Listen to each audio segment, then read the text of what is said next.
It's Katannya Alven saying good afternoon, good evening, good morning from I'm in UK, and there is such a circus going on in America at the moment with this sham impeachment against President Donald Trump. It is such a disgrace, but those people, the Pelosi's and the Schumer's and the Schiffs and God knows who else, will get their comeuppance. And I think they will probably end up certainly behind bars and very likely in Gitmo. That, of course, is to be seen. It really is showing the swamp in action. That's what we're seeing. This stinky, filthy swamp of liars in action. This is Nunes says Dems have been hell-bent to impeach for 3 years. Let's listen to a little bit here.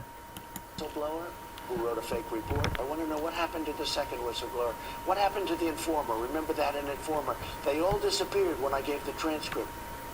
I lost track of how many whistleblowers, informants. Well, the president raised some great points during my exclusive interview with him on Friday. I said, Devin Nunes, I beg your pardon, that's another video I've got ready to. This is Laura Ingraham.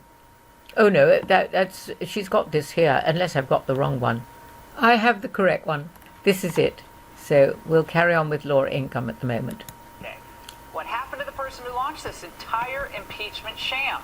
The connection to Adam Shiff. How many connections are there to Adam Shiff? Can't wait for Shiff to testify. Now, why haven't we heard from the whistleblower? They don't get any special immunity from testifying. If you thought that, you were wrong. Joining me now is Devin Nunes, ranking member in the House Intel Committee, Congressman. Washington Examiner's Byron York asking this in a new piece. Is the Senate really going to try the president? Take a vote on this removal from office based on an investigation with such murky origins?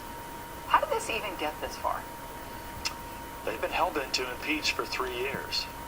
In your last panel, the guests we're talking about, I think former Congressman Barr, I mean, they've ruined and stepped all over the Constitution, but they've also ruined the House Intelligence Committee. I mean, at some point, I'd like to be able to come on this show and talk about the work that the people sent me here to do, which is to protect our country, serve on the House Intelligence Committee and the Ways and Means Committee, where we deal with trade issues and all the important issues that people actually care about. Which has an economy that is verging on being larger than ours, with a larger standing army. I know they're all coming into town, so we're not supposed to, China, but that's a threat. That's a threat to the United States. The Republicans, we had an investigation going into China. We still do. We're going to have legislation coming out on China, but we've had virtually no hearings whatsoever. No, they're not. But they are not interested in governing or representing the people.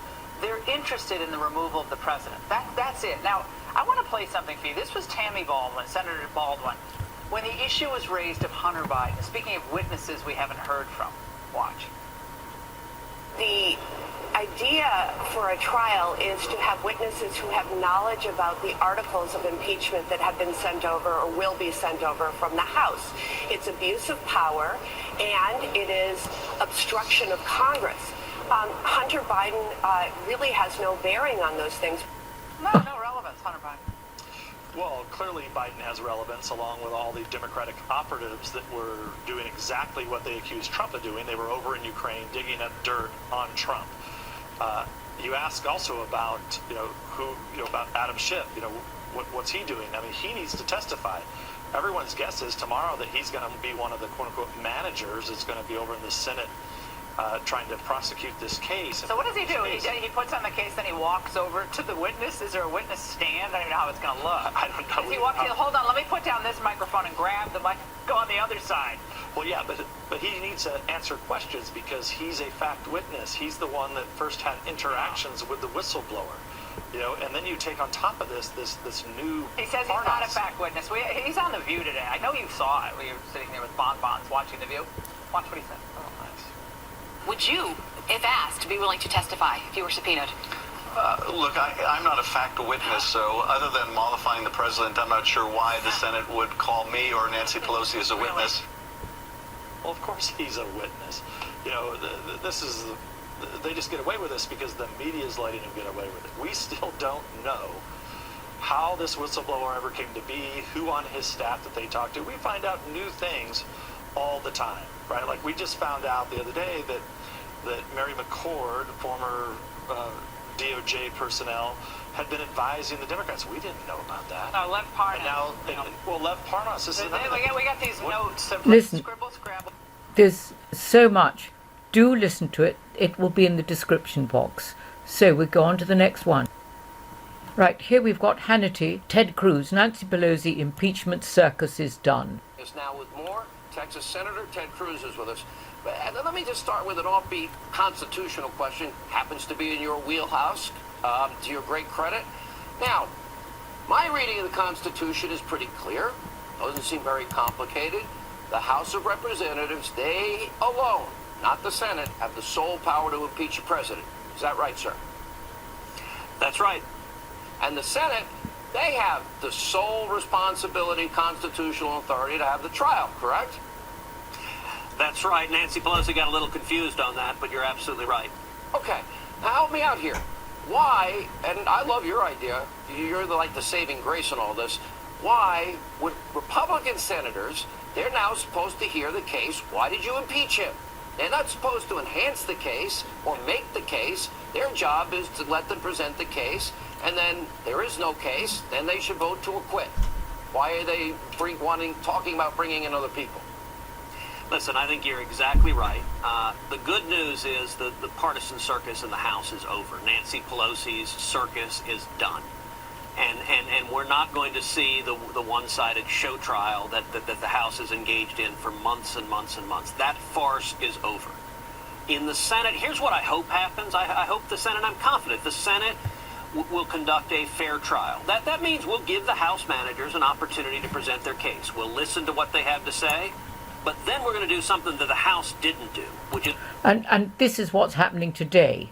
We're going to give President Trump a full opportunity to defend himself, to present his case, to lay out the facts and evidence and law that the House ignored.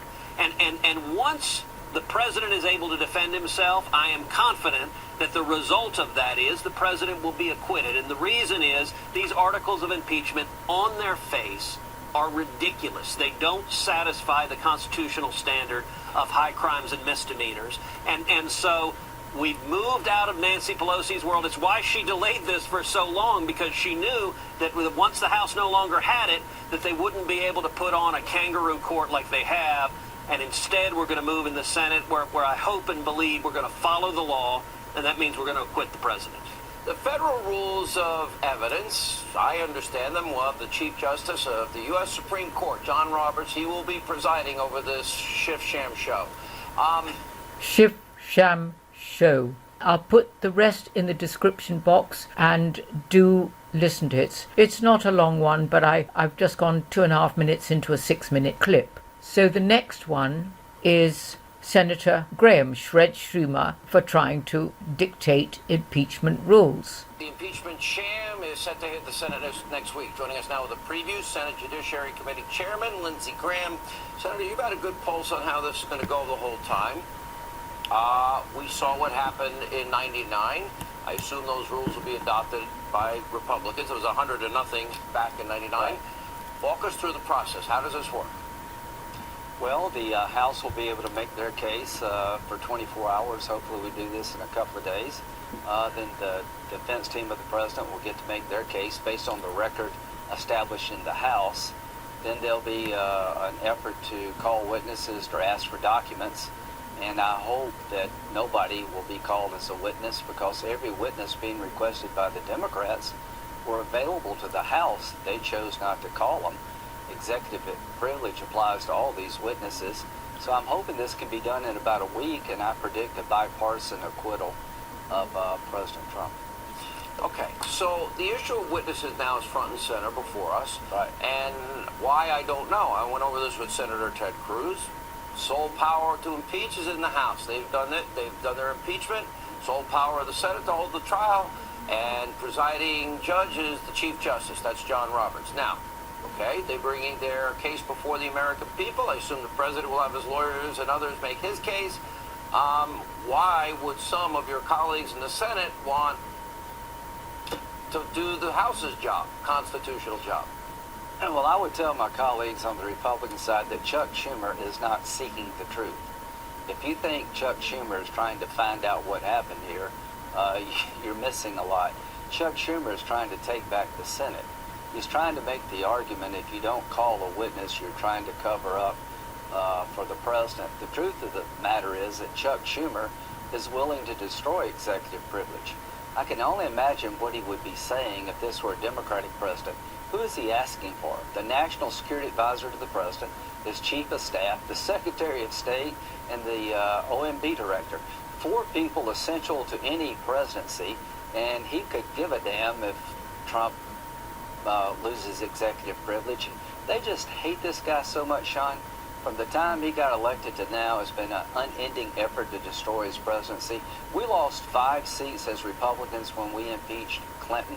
People thought we went too far. I think 2020 is going to be a blowout. I think what Nancy Pelosi did is spike the ball at halftime. The score on impeachment is 1-0 us. They lost 1 Democratic seat by impeaching the president.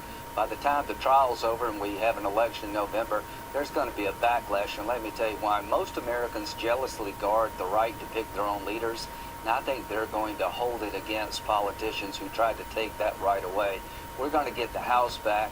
We're going to keep the Senate majority, and President Trump's going to be reelected. And one of the reasons is the way they've conducted themselves. And they would have shown up exactly the rats that they are. And I'm speaking from England, but my goodness, have I been watching this horrendous charade. So while this is this charade parade going on with great solemnity, and I'm going to move in the click of the cameras, and here we go. At 12 noon, Mitch Senator McConnell. Pelosi, the managers of the House of Representatives, to exhibit the articles of impeachment against Donald John Trump, President of the United States. The hour of 12 noon having arrived and a quorum being present, the Sergeant-at-Arms will present the managers on the part of the House of Representatives. Mr. President, members of the Senate, announce the presence of the managers on the part of the House of Representatives, conduct proceedings on behalf of the House concerning the impeachment of Donald John Trump, President of the United States. On the part of the House will be received and escorted to the well of the Senate. So here they are, rats, all of them, and many others too.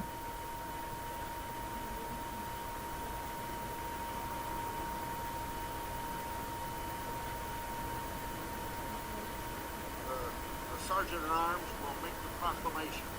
And in a moment, you can hear them read out what they have against President Donald Trump. We start tonight with a Fox News alert. It was a huge day at the White House. President Trump signing phase 1 of what is a historic new trade deal with China that will benefit so many sectors of our economy, jobs, GDP, straight on down the line. Now, as I understand it, in this trade deal is the quantum financial system, according to Restored Republic that I was reading. Now, for years and years and decades, China has been taking full advantage of this country far too long, and no president has been up to the challenge of getting freer and fairer trade deals with China and others. The great news is this agreement will now bring hundreds of billions of dollars in revenue to American farmers, American manufacturers, our energy and service industries, and much more, over $200 billion, and that's just the next 2 years alone. And this is yet another major promise made, promise kept by the president that you will never hear from in the media mob. We have all those details. Very big day today for American workers. We'll tell you all about it. First, while the president was busy making deals to improve the lives of we, the American people, Congressional Democrats, just doing what they've done for 3 years, wasting your time, your tax dollars with a political stunt, the latest one. Today, after inexplicably stalling for weeks, we have a very deranged Speaker of the House, Nancy Pelosi, Speaker in name only, finally announcing her hand-selected impeachment managers and officially transmitting who think that she thinks she's president. She did this so prayerfully, these articles to the Senate. That's it for today. Great picture of Donald Trump. In fact, if we go back to here, there we are, China trade deal. Katannya Alven signing out from the UK. Many, many blessings across the pond to you lovely American people. Okay, bye-bye.